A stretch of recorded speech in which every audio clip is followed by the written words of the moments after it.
अर्हन्तो भगवन्त इन्द्रमहिता सिद्धाश्च सिद्धीश्वरा आचार्याजिनशासनोन्नतिकरा पूजा उपाध्यायका श्रीसिद्धान्तसुपाठका मुनिवरा रत्नत्रयाराधका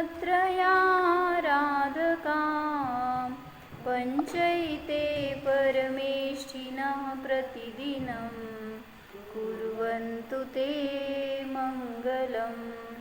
श्रीमन्नम्रसुरासुरेन्द्रमुकुट प्रद्योतरत्नप्रभा भास्वत्पादनखेन्दवः प्रवचनां बोधिन्दवः स्थायिनः ये सर्वे जिनसिद्धसूर्यनुगतास्ते पाठका साधव स्तुत्या योगिजनैश्च पञ्चगुरवः कुर्वन्तु ते मङ्गलम्। सम्यक् दर्शनबोधवृत्तममलं रत्नत्रयं पावनं मुक्तिश्रीनगराधिनाथजिनपत्युक्तोपवर्गप्रदं धर्मसूक्तिसुधा च चैत्यमखिलं चैत्यालयं श्रयालयं प्रोक्तं च त्रिविधं चतुर्विधममि कुर्वन्तु ते मङ्गलम्। नाभेयादिजिनादिपास्त्रिभुवन ख्याताश्चतुर्विंशति श्रीमन्तो भरतेश्वर प्रभृतयो ये चक्रिणो द्वादश ये विष्णु प्रतिविष्णुलाङ्गलधरा सप्तोत्तरा विंशति त्रैकाले प्रथिता स्त्रीषष्टिपुरुषाः कुर्वन्तु ते मङ्गलम्। ये सर्वौषधरुद्धयः सुतपसो वृद्धिं गता ये चाष्टाङ्गमहानिमित्तकुशला इष्टाविधाश्चारणः पञ्चज्ञानधरास्त्रयोऽपि बलिनो ये बुद्धिरुद्धीश्वरः सप्तैते सकलार्चिता गणवृत कुर्वन्तु ते मङ्गलम्। कुर्वन्तु मे मङ्गलम् कुर्वन्तु नो मङ्गलम्।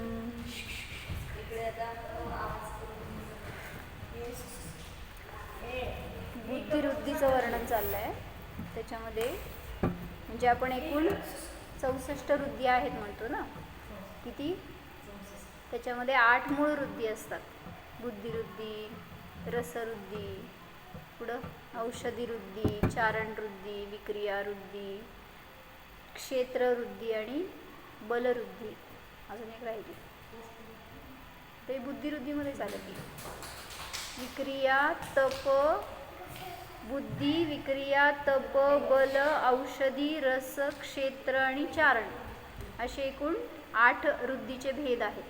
त्याच्यामध्ये बुद्धिवृद्धीची विशेषता सांगायला लागली की बुद्धिवृद्धीमध्ये आपली आत्ता 5 इंद्रियाच्या बाबतीमध्ये जी विशेषता असते त्याच्या निमित्तात प्राप्त झालेले वृद्धी कुठले आहे सांगतात. पोरं कुठे गेले? का बरं आज नाही काय कळ? तर गोष्ट सांगणार आहे मी. काय सांगितलं? 5 इंद्रिय कुठले सांगितलं? तू सांगितलं का आता? सांग कुठले कुठले 5 इंद्रिय? स्पर्शनेंद्रिय, रसनेंद्रिय, घ्राणेंद्रिय, चक्षुइंद्रिय आणि कर्णेंद्रिय. 5 इंद्रिय आहेत ना. मग त्याच्यामध्ये जे चक्षुइंद्रियाचा विषय आहे त्याच्याविषयी चाललं होतं आमचं. दूर अवलोकन वृद्धी किंवा दूरदर्शित्व वृद्धी असं त्याचं वर्णन करायचं. म्हणजे मुनिराजांना जे नेत्रेंद्रियाचा विषय असतो तो किती ग्रहण करू शकतात, म्हणजे किती दूरचा विषय त्यांच्या ज्ञानामध्ये येऊ शकतो ह्याच्यासाठी सांगितलं की जे चक्रवर्ती आहे तर त्याच्या डोळ्याची शक्ती अशी असते की तो इथून म्हणतो ना त्याच्या सूर्यातलं बिंब दर्शन करू शकतो, म्हणजे त्याच्या डोळ्यांनी प्रत्यक्ष पाहून दर्शन करतोय तो. असं नाही की हायपोथेटिकल आहे तिथं म्हणून असं आपण जसं इथून भाववंदना परोक्ष करतोय. पण तो सांगितलं की कधी मकर संक्रांतीच्या दिवशी त्याच्या राजमहालाच्या गच्चीवर उभारून जेव्हा सूर्याचा उदय होणार असतो बरोबर त्याच समयाला तो त्या सूर्याकडे बघतो तर तिथं त्यातलं जिनबिंब दिसतं कोणाला, चक्रवर्तीला. आणि मग त्यावेळेस तिथं त्याच टाईमला फक्त तो दर्शन करू शकतो. इतर वेळी जेव्हा त्या सूर्याची तीव्रता वाढली तिथं दर्शन त्याला पण त्या डोळ्याची तशी शक्ती नाही की सूर्याच्या तीव्रतेला पाहू शकेल. आणि मग त्या चक्रवर्तीची ही शक्ती किती सांगितलं होतं क्षेत्र 47. तुम्ही एक का कमी करायला लागला, जवळ घ्यायला लागला सूर्याला अजून. 47,263 योजन इतक्या दूर असतं ते सूर्य, पण इतक्या दूर त्याची नजर ग्रहण करू शकते चक्रवर्तीची असं सांगायचं त्याच्यातून. मग ही तर आपल्याला महिमा वाटते, ग्रेट वाटते. पण मुनींना सांगितलं की दिव्यमती ज्ञानाच्या बलावर संख्यात योजन दूरच्या वस्तूंना सुद्धा ते प्रत्यक्ष ग्रहण करू शकतात डोळ्याच्या माध्यमातून. म्हणजे मग त्यालाच म्हणलं दूरदर्शित्व वृद्धी. तर शास्त्रामध्ये 4 प्रकारचे चक्षु सांगितलेत. कुठले कुठले? प्रवचनसारच्या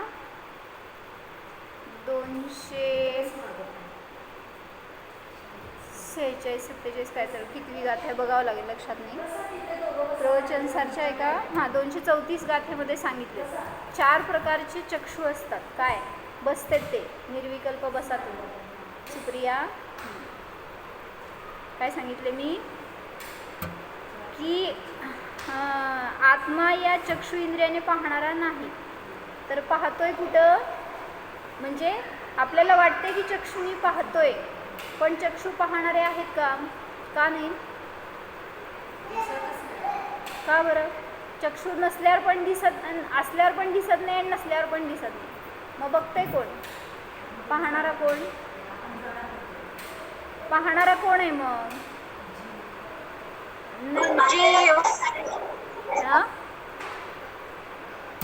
जीव द्रष्टा आहे पण डोळ्यांनी पाहणारा द्रष्टा नाही आहे. मग तिथं सांगायचं की इंद्रिय हे जड आहेत, त्याच्यामध्ये पाहण्याची शक्ती नाही आहे. कारण इंद्रिय तर डेड बॉडीला पण आहेत, मग ज्याला ज्याला डोळे आहेत त्याला त्याला दिसायला पाहिजे, पण तसं तर नाही. म्हणून सांगितलं चक्षुमध्ये पाहण्याची शक्ती नाही. तिथं जे आत्म्याचे प्रदेश आहेत त्याच्यामध्ये क्षयक्षम आहे आणि तो पाहतोय. त्यामुळं द्रष्टा हा आत्म्याचा स्वभाव आहे, चक्षुचा स्वभाव नाही. आत्मा तर तटस्थपणे जाणणारा आणि पाहणारा आहे.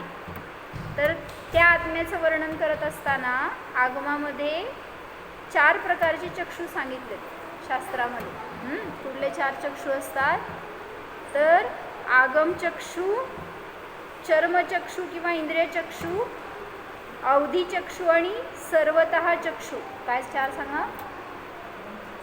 आगमचक्षु, चर्मचक्षु किंवा इंद्रिय चक्षु असं काहीतरी शब्द आहे तिथं. नंतर अवधी चक्षु आणि सर्वतः चक्षु असे 4 प्रकारचे चक्षु आहेत. म्हणजेच काय, आगमचक्षु म्हणजे आगमाच्या द्वारे जो पाहतो, काय नाही करत, बाहेर खेळतात बसा निर्विकल्प, काय कुठं जात नाही. हां गेटच्या बाहेर कोणाला सोडत नाही, आहे तिथं गेटवर. तर सांगितलं आगमचक्षु म्हणजे जो आगमाच्या द्वारे ग्रहण करतोय, म्हणजे आगम त्याला मार्गदर्शक आहे, पाहण्यात आगम दाखवतोय, तर त्या चक्षुने पाहणारा तो आगमचक्षु म्हणलं. आगमाच्या द्वारे जाणतो पाहतो तो आगमचक्षु.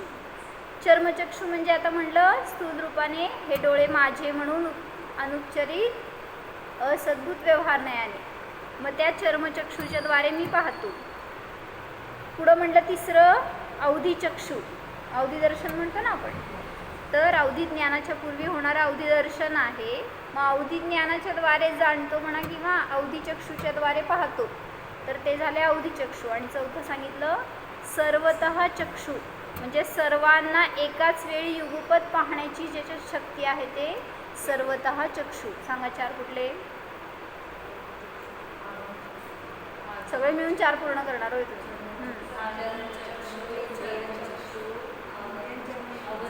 अवधी चक्षु आणि सर्वतः चक्षु. किंवा आता त्यांनी नाव नाही दिलं, पण केवल ज्ञानच्या पूर्वी केवल दर्शन आहे, तर ते केवल चक्षु असं म्हटलं तरी सर्वतः चक्षुमध्ये, म्हणजे ते ग्रहण सर्व ग्रहण करण्याचं कार्य आहे ते सर्वतः चक्षुचं. तर म्हणून सांगितलं जोपर्यंत इंद्रिय चक्षुने पाहत राहणार तोपर्यंत मूर्त द्रव्यातच अडकून राहणार. काय सांगितलं? 4 चक्षु सांगा. ऐकू येते का तिथं? काय सुप्रिया ते फॅन बंद कर. 4 चक्षु कुठले सांगितले? आगमचक्षु, चर्मचक्षु, अवधी चक्षु आणि सर्वतः चक्षु. हे 4 प्रकारचे चक्षु आहेत. तर ह्याच्याद्वारे वेगळं वेगळं जे काही जाणलं जात आहे ना, तर त्याला माध्यम, त्याला साधन म्हणून हे 4 चक्षु आहेत असं सांगायला लागलं. मग मला म्हणायचं होतं की दूर अवलोकन वृद्धी जी आहे ती या चक्षु इंद्रियाच्या अपेक्षेने सांगितली गेली आहे, की मुनिराज आहेत ते डोळ्याच्या माध्यमातून इतक्या अशा दूरवरच्या पदार्थाला ग्रहण करू शकतात म्हणून.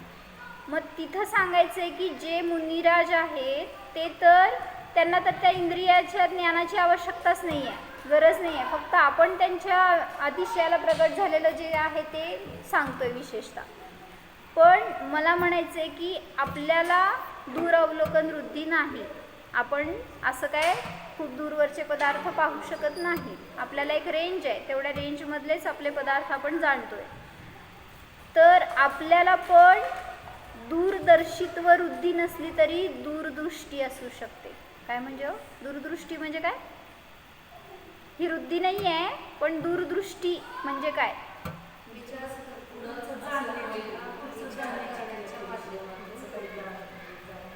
ज्योतिष, भविष्य. मग आपण आपल्या आयुष्यात पण विचार करतो पुढं काय, उद्या काय करायचं, विचार असतो.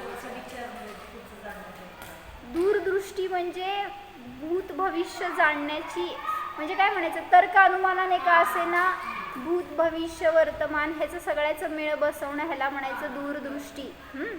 जास्त करून भविष्य पाहणं, भविष्य घडवणं ह्याला म्हणायचं दूरदृष्टी. मग त्यासाठी तिथं काय सांगितलंय का बघत्यांनी की 4 प्रकारचे लोक आहेत. कुठले? दुःखी, सुखी, पापी आणि धर्मी. आता ते अन्य वक्त्यांनी सांगितलेलं आहे, त्यामुळे त्यांनी सुखी वेगळं आणि धर्मी वेगळं केलं आहे. आपण सुखी त्यालाच म्हणतो जो धर्मामध्ये राहतोय, किंवा धर्म ज्याच्या ज्ञानात आहे अवतरले, धर्म आहे तिथे सुख आहे असं आपण म्हणतोय. पण आता ही लौकिक सुखाची परिभाषा घ्यायची. काय 4 कुठले लोक? दुःखी, सुखी, पापी आणि धर्मी. तर या 4 जणांकडं बघताना दूरदृष्टी पाहिजे असं त्यांनी सांगितलं. मग सुखी लोकांकडं पाहायचं तर त्यांचं पास्ट पहा म्हणून सांगितलं. का? जे कोणी सुखी आहे त्यांचं प्रेझेंट बघू नका, त्यांचं पास्ट बघा म्हणलं. का सांगा? एखादी गोष्ट मिळवायची असेल तर त्यामध्ये आपल्याला कळेल ना की त्यांच्या पास्ट मध्ये त्यांनी काय असं केलं की ज्याच्यामुळे ते आज सुखी आहे. तसं मग आपण अनुकरण करून सुखी होऊ शकतो. म्हणजे धर्माचं, सदाचरणाचं, सत् प्रवृत्तीचं फळ त्यांना सुख आहे आज हे दिसतंय. कारण धर्म करणाऱ्याला दुःख कधीही नसतं.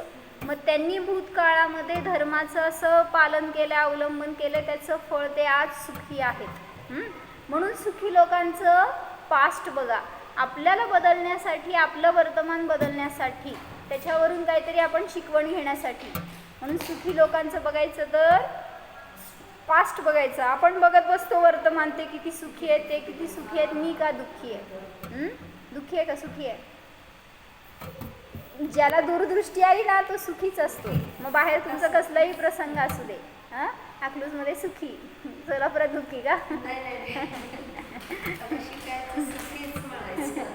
म्हणजे तिथं म्हणायचं की कर्मांचे उदय कोणाला टळेल, सगळ्याला कर्म उदय देणार, त्रास देणार असते. ते भोगायचं का नाही हे आपल्यावर आहे.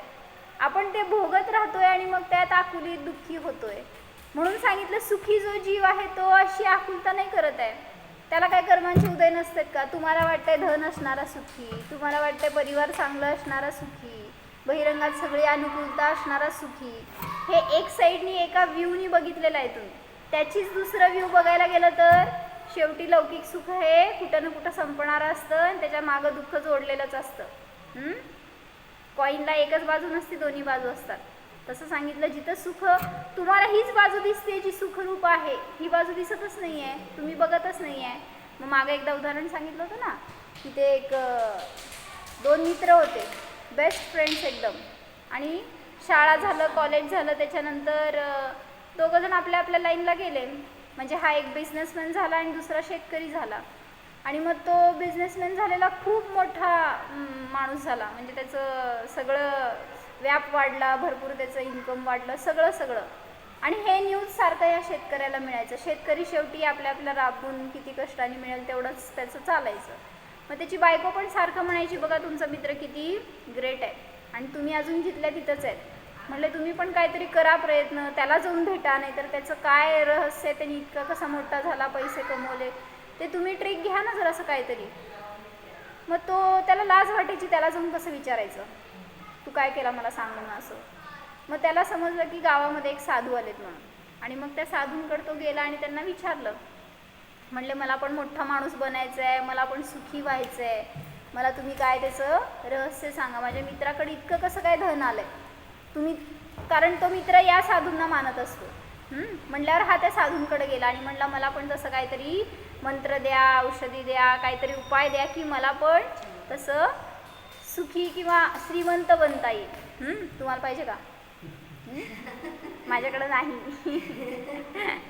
मग तो काय म्हणाला की ज्योतिषी की तू आहेस तिथे खूप सुखी आहेस, तू का त्याच्याकडं बघतोयस? मग तो म्हणतो नाही मी सुखी नाही आहे, मला माझी बायको रोज सांगते की तुम्ही जावा आणि भरपूर पैसा कमवून आणा, असलं एवढंसं तुटपुंज पैशात मला संसार नाही करायचा.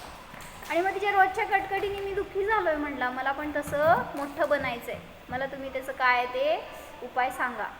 मग त्यांनी सांगितलं म्हणले तुला कशावर ना वाटतं तुझा मित्र सुखी आहे? मग त्यांनी सगळं सांगितलं, त्याचं इतकं सगळं चांगलं चालू आहे, पैसा आहे हातात, इतके नोकर चाकर, गाड्या, बंगला, सगळं इतकं झालं, वैभव म्हणल्यावर सुखीच आहे तो. मग तो म्हणला तू एकदा परत ऑब्झर्व कर आणि विचार कर, तुला त्याच्यासारखं आयुष्य पाहिजे का खरोखर? हो म्हणलास तर मी तुला द्यायला तयार आहे, पण तरीसुद्धा मी तुला एकदा इन्स्ट्रक्शन्स देतो की तू जाऊन परत एकदा बघ त्याचं आयुष्य, त्याचं लाईफ सगळं बघ आणि मग ठरव. मग त्याला तो विचार करायला लागला आता शेतकरी की साधू एवढ्या वेळा सांगतात म्हणजे काहीतरी मागं रहस्य असेल. मग तो तसंच घरी गेला आणि मग त्याला जेव्हा एक दिवस कळलं की तो मित्र त्या साधूंकडे येणार आहे तर हा गुपचूप गेला साधूंकडं आणि त्यांचं कन्व्हर्सेशन ऐकायला तो बसला होता, लपून बसला होता, त्यांना माहीत नाही त्या दोघांना. तर हा जो श्रीमंत मित्र होता तो आला होता साधूंकडं आणि तो रडत होता साधूंच्या समोर. आणि साधूंना म्हणत होता मला या जीवनातून मुक्ती द्या. मग ते साधू म्हणले का, काय झालं? ते म्हणले कुठलं दुःख नाही असं नाही आहे मला, सगळ्या प्रकारचं दुःख आहे, लोकांना वाटतं मी खूप सुखी आहे. मग त्यांनी विचारलं साधूंनी काय दुःख आहे तुला? मग त्यांनी सांगितलं, म्हणला माझ्याकडं भरपूर धन आहे पण त्या धनाच्या सुरक्षेसाठी, त्याचं रक्षणासाठी मला दिवस रात्र झोपता येत नाही. म्हणजे एकतर एकीकडनं इन्कम टॅक्सचं टेन्शन, दुसरीकडनं चोरांचं टेन्शन, तिसरीकडनं काहीतरी ते बिझनेस सगळे रिलेटेड सगळे जे काय असतील ते GST आणि तसं तुमचं काय काय असेल त्याच्या टेन्शनमध्ये, परत ब्लॅक मनी, सगळ्याच्या टेन्शनमध्ये मला झोप लागत नाही. म्हणलं माझी शुगर फॅक्टरी आहे पण मला डायबिटीस आहे, मी एक कणसुद्धा शुगर खाऊ शकत नाही. माझ्याकडं म्हणले त्या ऑफिसमध्ये टेबलवर 5 फोन आहेत पण मी एकसुद्धा फोन एका वेळेस एक मिनटंसुद्धा मला त्या फोनपासून फ्री राहता येत नाही. म्हणजे सारखं मला त्याच्यामध्ये अडकून राहावं लागतं.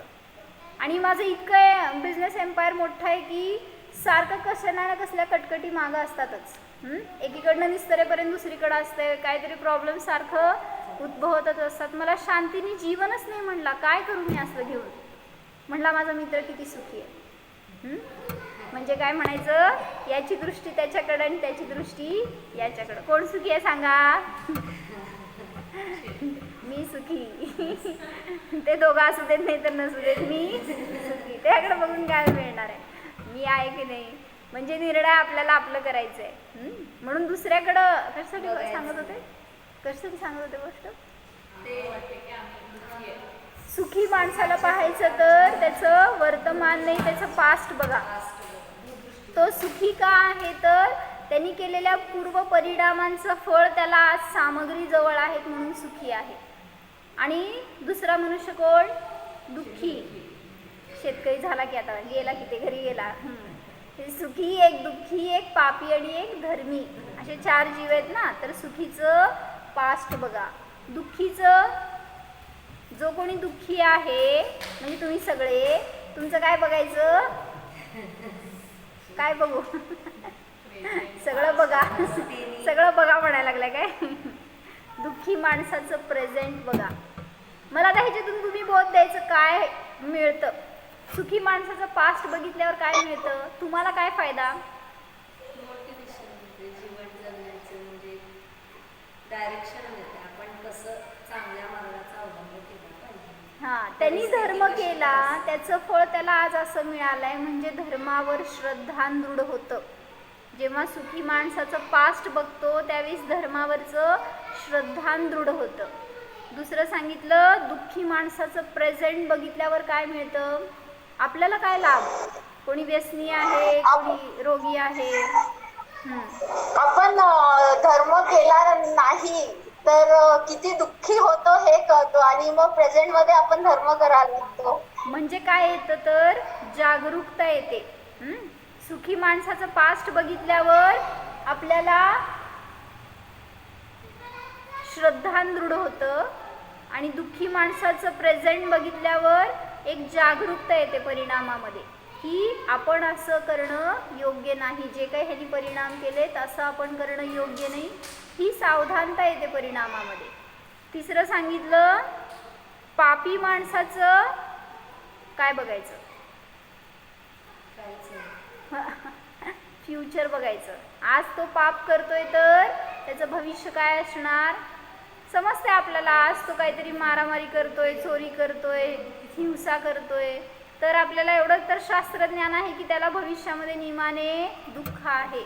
म्हणजे भलेही त्याचं काय गती असेल, किती प्रकारचं काय रेंजचं दुःख असेल, त्याची इंटेन्सिटी काय असेल हे नाही कळणार आपल्याला, पण नियमाने तो दुःख भोगणार आहे एवढं तर कळते. त्यामुळं जो पापी जीव आहे त्याचं भविष्य बघा, त्याच्याने काय होणार तर आपल्याला त्या पापाचं भय उत्पन्न होतं.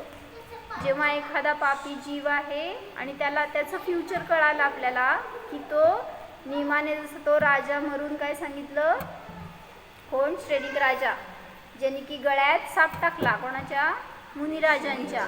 पापी का पुण्यवान, पापी जीव आहे त्याचं भविष्य काय दिसलं, तो नरकात जाऊन जन्मणार आहे. म्हणजे हे भविष्य बघितल्यावर काय सावधानता आली परिणामात आपल्या, असं पाप आपल्याकडनं व्हायला नको, कधी सुद्धा व्हायला नको. जसं तो हा होता कोण, औरंगजेब, आणि त्याला त्या भामंडलमध्ये, त्या आरशामध्ये दिसलं अजंठा एलोराची तिथं असणाऱ्या कुठल्या तरी, काय दिसलं,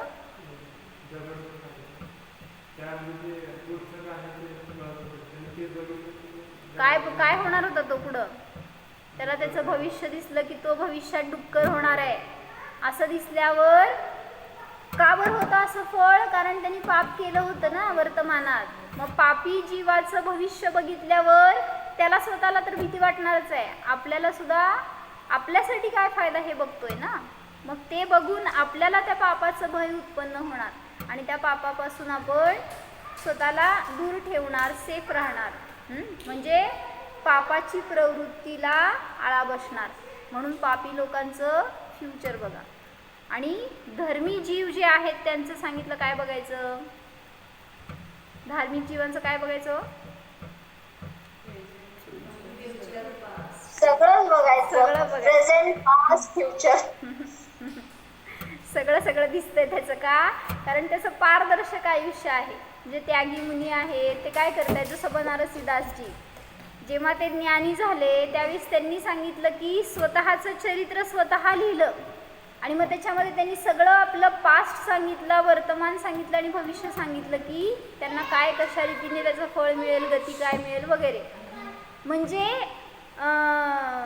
धार्मिक जीव असतो ना, तर जेव्हा त्याला धर्म समजलाय, धर्म उतरलाय त्याच्यामध्ये, तर त्याला कुठल्या गोष्टीबद्दल असं नाही वाटत की झाकून ठेवावी किंवा कोणाला कळू नये, गुप्त राहावं किंवा काहीतरी अजून आपलं भविष्य काय होणार आहे हे कोणाला तरी समजेल.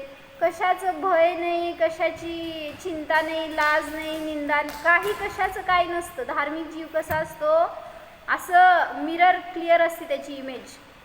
भलेही पाप केलं असेल पूर्वी भूतकाळामध्ये, आता ते सगळ्यांना समजलं होतं बनारसीदासजींचं की ते सप्तव्यसनी होते, म्हणजे वेश्यागमन केलं, काय नाही केलं असं नाही, सगळं केलं होतं. मग त्यांनी त्यांच्या चरित्रामध्ये सगळं स्वतःहून लिहिलंय, मी काय काय केलं. असं कोण लिहिल, म्हणजे मध्ये सांगितलं होतं ना, आम्हांचं आम्ही असं इत्थंभूत इतिहास लिहायचं म्हणून घेतलं होतं. आणि मग आम्ही आम्हाला जेवढं माहिती आहे तेवढं लिहिलं, काय त्यांचं स्वाध्याय, त्यांचं चिंतन, त्यांची दिनचर्या असं वगैरे लिहिलं सगळं. आणि मग आम्हाला विचारलं होतं आम्ही की असं असं आम्ही हे छापायला देणार आहे म्हणून.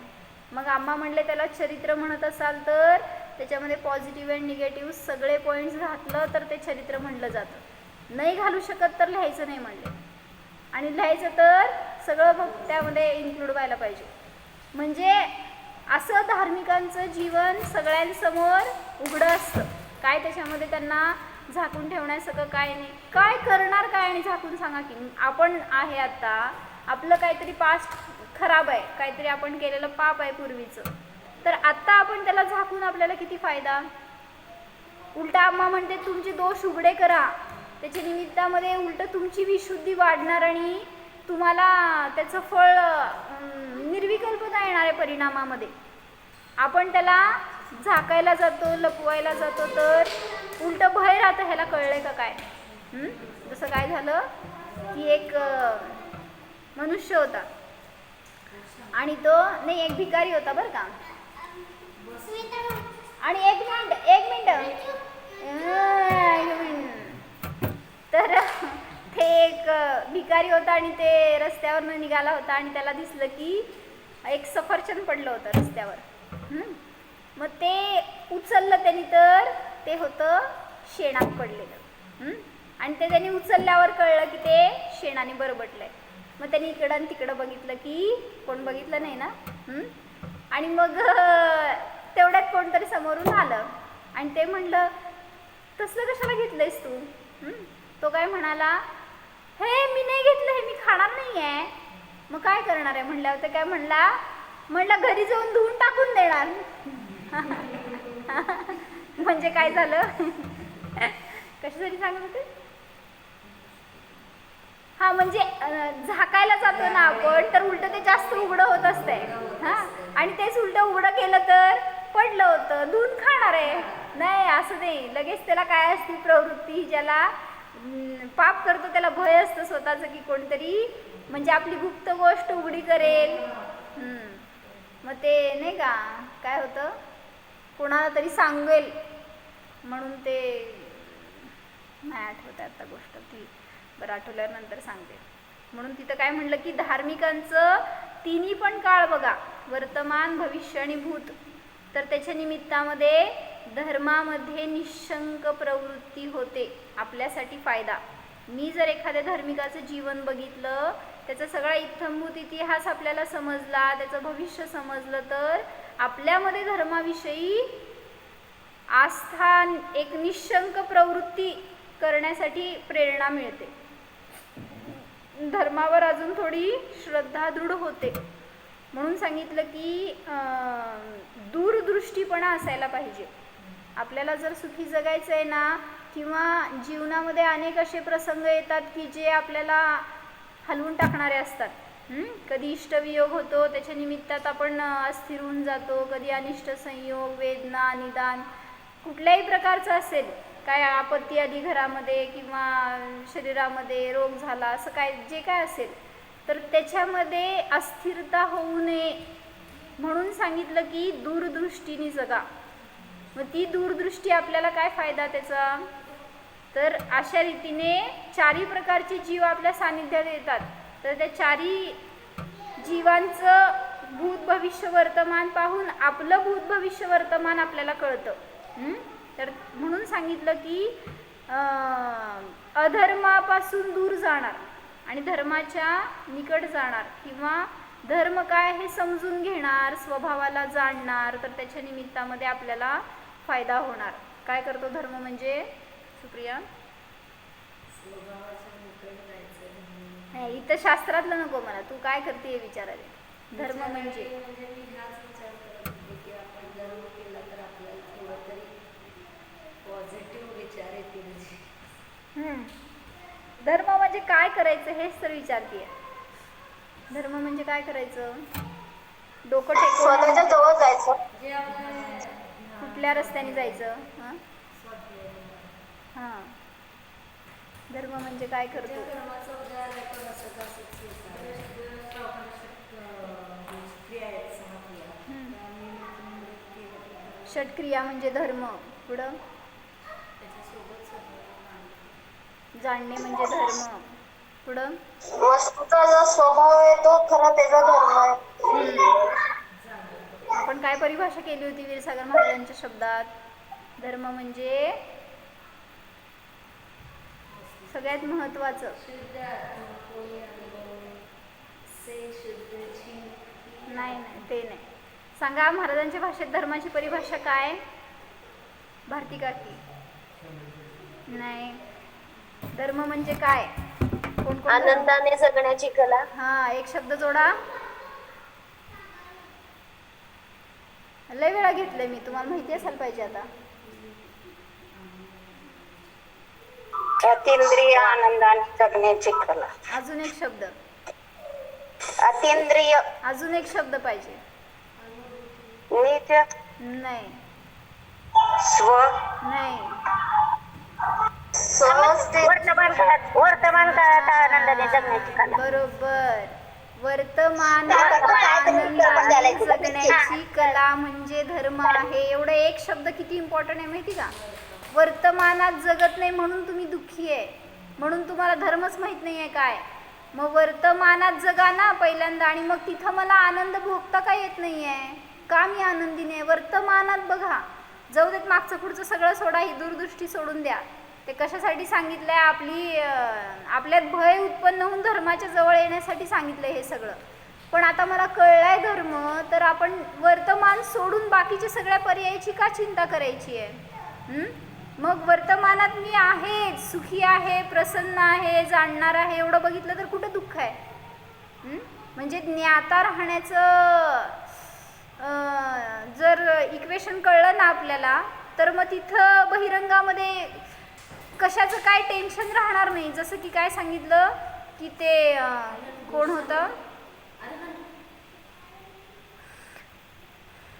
एका मुनींची गोष्ट सांगितली त्यांनी, खूप चांगली सांगितली आहे की एक राजा होता आणि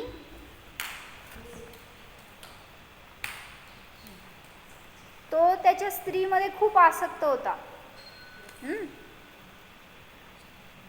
एक राजा आपल्या स्त्रीला घेऊन कुठंतरी फिरायला गेला होता. ते पती पत्नी बागेमध्ये इकडे तिकडे फिरून सगळं सौंदर्य बघत होते. राणी एका झाडाखाली म्हणा काय तिथं असेल झोकाळा वगैरे असं अशा ठिकाणी ती बसली होती, तर तिला तिथं झोप लागली आणि राजा असंच फिरत होता इकडं तिकडं. तर त्या राणीला एक साप चावला. काय झालं? हां, आणि मग ती बेशुद्ध झाली, बेहोश झाली.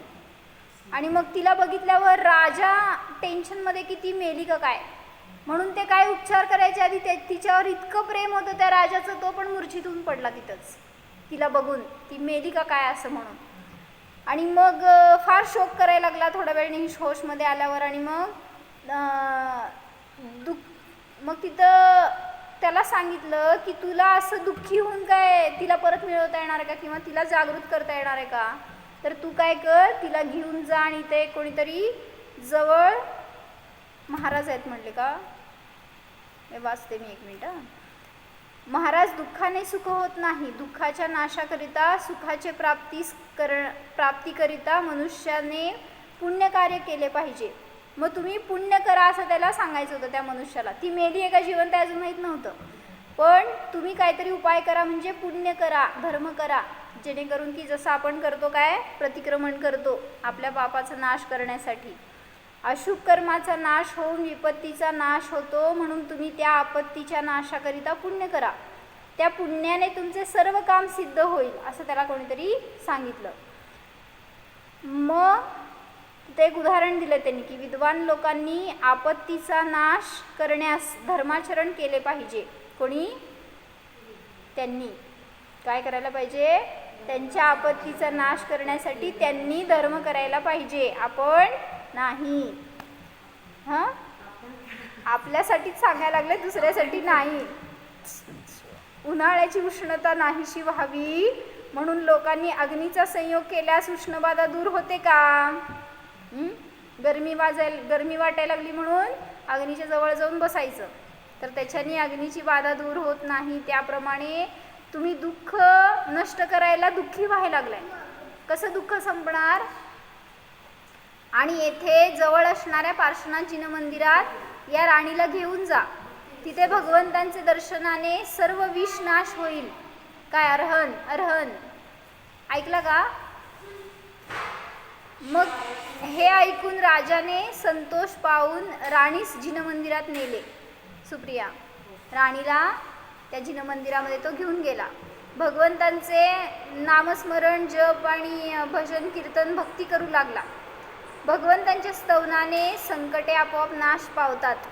जसं की एखादा वाटसरू कमल सरोवराच्या जवळून चाललाय तरीसुद्धा त्या वाऱ्याने सुद्धा तो संतुष्ट होतो, त्या तिथल्या येणाऱ्या थंडगार हवेने सुद्धा त्याला प्रसन्नता वाटते. त्याप्रमाणे पार्श्वनाथ भगवंतांच्या स्तवनाने तत्काळ राणीचे विष उतरून ती राणी सावध झाली.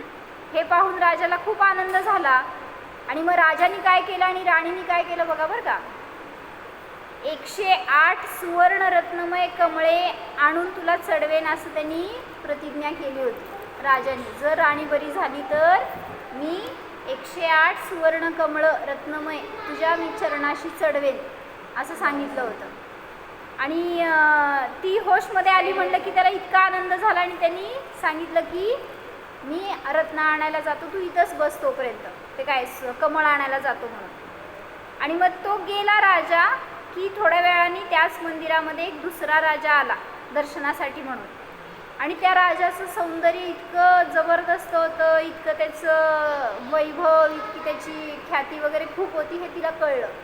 आणि त्याला पाहिलं की ही मोहित झाली. किती विचित्रता असते संसारामध्ये. म्हणजे इकडं या राजाने तिच्यासाठी किती काय नाही केलं, आणि हिनी जीवन मिळालं तर दृष्टी दुसऱ्यावर टाकली. आणि आता विचार हे चालू झाले की त्या राजाबरोबर मला राहायचं आहे, त्याच्याबरोबर जायचं आहे. आता हा यायच्या आधी आपण त्याच्याबरोबर जाऊ हे त्याच्या डोक्यात विचार. म्हणजे असल्या विचित्र परिस्थितीमध्ये तुम्ही संसार करताय. तुम्हाला माहीत नसतं की तुमचा पती काय, तुमची पत्नी काय, तुमची मुलं काय, त्यांची विचारसरणी काय, हे सगळं समजण्यासाठी. म्हणून पुढची गोष्ट उद्या बघू. तर त्याच्यासाठी धर्माचं स्वरूप समजून घ्या आणि वर्तमानामध्ये आनंदाने जगायचं विचार करा किंवा त्या अनुसार आचरण करा, तर त्याची कला आपल्याला सुद्धा आत्मसात होणार आहे. आणि ती कला कळणं म्हणजेच खरा धर्म आहे. आणि ती आत्मानुभूती आहे की जी आपल्याला प्रत्येक समयामध्ये, प्रत्येक काळामध्ये सुख देणारी आहे. म्हणून त्या कलेचं अवलंबन घ्या आणि जाणा.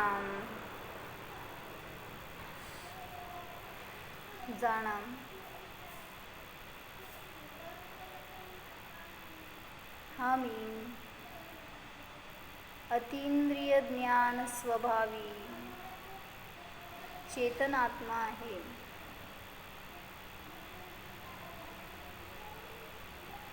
अनंत सुखमय आहे पहा.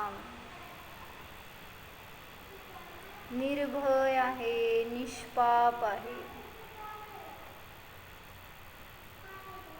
माझ्यामध्ये अधर्म नाहीच. सुंदर आहे स्वभाव पहाम. शरीरातीत आहे, इंद्रियातीत आहे, कर्मातीत आहे, दुःखातीत आहे. सुखसंपन्न स्वरूपोऽहम्. प्रसन्नोऽहम्.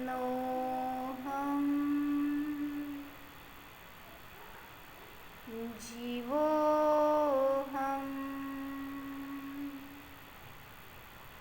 ओम